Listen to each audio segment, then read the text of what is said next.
జనగామ జిల్లా దేవరపుర మండలం తారావత్తు తండాలో అంగోతు సత్తమ్మకు మాజీ మంత్రి ఎల్లిపల్లి దయాకర్ 5 లక్షల రూపాయలను చొప్పున అందజేశారు.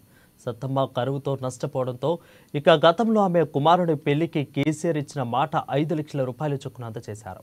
ఈ సందర్భంగా ఎర్రబెల్లి మాట్లాడుతూ కాంగ్రెస్ ప్రభుత్వం అట్టర్ ఫెయిల్ అయిందని అన్నారు. రైతుల పేరు చెప్పుకొని అధికారంలోకి వచ్చిన కాంగ్రెస్ పార్టీకి సిగ్గు ఉండాలని ఫైర్ అయ్యారు.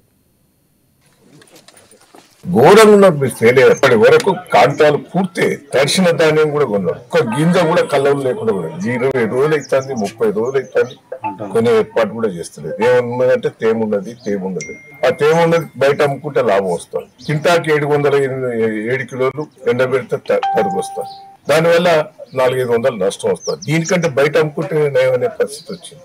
దయచేసి ఇప్పటికైనా మీరు గుర్తిని ఏదో కోమటిరెడ్డి స్టేట్మెంట్ ఇస్తాడు, తుమ్మల నాగేశ్వరరావు స్టేట్మెంట్ ఇస్తాడు, పొంగిలేటో స్టేట్మెంట్ ఇస్తాడు, రేవంత్ రెడ్డి గారు ఒకటి ఇస్తారు, ఉత్తమ్ ఒకటి ఇస్తారు. అంటే రైతులను ఎందుకు మోసం చేస్తారు? రైతులు అన్యాయంగా మీ ద్వారా బలయ్యారు, ఆత్మహత్యలు చేసుకుంటారు. పెళ్లికు మాకు గతి లేక కేసీఆర్ కాలంలో పడితే 5 లక్షలు పెళ్లికి ఇస్తా అని అన్నాడు, ఒప్పుకున్నాడు. 5 లక్షలు కేసీఆర్ మాకు పంపించిండు. దయచేసి మా కొరకు అన్ని వెనక ముందు చూసి ఈ రైతులు బతికేటట్లేరు, ఎట్లా కావాలి సార్ అని అంటే పొలంలో వచ్చి అరిగోసా పెడితే కేసీఆర్ వచ్చి మాకు పెళ్లి చేసుకో బిడ్డ అని 5 లక్షలు ఇచ్చిపోయిండు సార్. ఈ 5 లక్షలు పెళ్లి చేసుకో బిడ్డ బాధపడకని 5 లక్షలు ఇచ్చిపోయిండు. పొలమంతా ఎండిపోయినాయి, మళ్ళా కాలువలు వస్తలేవు, మాకు ఏం వస్తలేవు అని అరిగోసాలు పంట లేదు, పైరు లేదు, ఎట్లా చేయాలి బతకాలని అంటే